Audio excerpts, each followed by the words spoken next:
అమ్మ మాట. రామాపురం అనే ఊరిలో గోపన్నకు మేకల మంద ఉంది. ప్రతిరోజు ఆ మేకలను మేత కోసం అడవుకు తీసుకెళ్లేవాడు. ఆ మందలో ఒక మేకకు మేకపిల్ల పుట్టింది. పుట్టిన పిల్ల అప్పుడప్పుడు మంద నుంచి బయటకు వెళ్ళిపోయేది.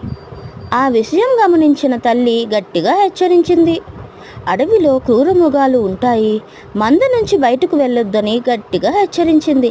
అయితే తల్లి తనపై కావాలనే కోపపడుతుందని, బయట చాలా అందంగా ఉంటుందని తన సంతోషానికి అడ్డంగా చెబుతున్న తల్లిపై కోపం పెంచుకుంది.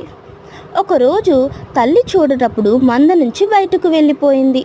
ఒంటరిగా తిరుగుతున్న పులికి కనిపించడంతో ఒక్క ఉదుటున పంజా విసిరి మేకపిల్లను ఆరగించింది. అందుకే అమ్మ మాట వినాలి కదా పిల్లలు. నీతి: పెద్దలు ఏది చెప్పినా అది పిల్లల మంచి కోసమే, వాళ్ళ సంతోషాన్ని అడ్డుకోవాలని కాదు. ఇది అమ్మ మాట. అమ్మ మాట వినండి పిల్లలు.